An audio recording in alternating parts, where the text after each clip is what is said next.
फल द्वितीया, अशून्य शयन व्रत का व्रत विधान और द्वितीय कल्प की समाप्ति। राजा शतानीक ने कहा, मुने, कृपा कर आप फल द्वितीया का विधान कहें, जिसके करने से स्त्री विधवा नहीं होती और पति पत्नी का परस्पर वियोग भी नहीं होता। सुमंतु मुनि ने कहा, राजन, मैं फल द्वितीया का विधान कहता हूँ। इसी का नाम अशून्य शयना द्वितीया भी है। इस व्रत को विधि पूर्वक करने से स्त्री विधवा नहीं होती और स्त्री पुरुष का परस्पर वियोग भी नहीं होता। क्षीर सागर में लक्ष्मी के साथ भगवान विष्णु के शयन करने के समय ये व्रत होता है।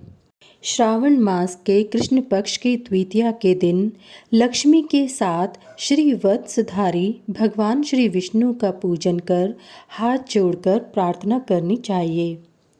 जो फल भगवान को प्रिय है उन्हें भगवान की शैया पर समर्पित करना चाहिए और स्वयं भी रात्रि के समय उन्हीं फलों को खाकर दूसरे दिन ब्राह्मणों को दक्षिणा देनी चाहिए।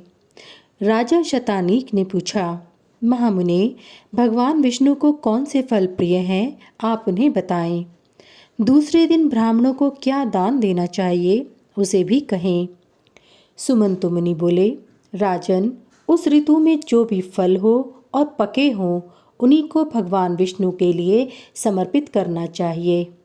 कड़वे, कच्चे तथा खट्टे फल उनकी सेवा में नहीं चढ़ानी चाहिए। भगवान विष्णु को खजूर, नारिकेल, मातुलुंग अर्थात बिजौरा आदि मधुर फलों को समर्पित करना चाहिए। भगवान मधुर फलों से प्रसन्न होते हैं। दूसरे दिन ब्राह्मणों को भी इसी प्रकार के मधुर फल, वस्त्र, अन्न तथा सुवर्ण का दान देना चाहिए। इस प्रकार जो पुरुष 4 मास तक व्रत करता है उसका 3 जन्मों तक गृहस्थ जीवन नष्ट नहीं होता और न तो ऐश्वर्य की कमी होती है। जो स्त्री इस व्रत को करती है वह 3 जन्मों तक न विधवा होती है, न दुर्भगा और न पति से पृथक ही रहती है।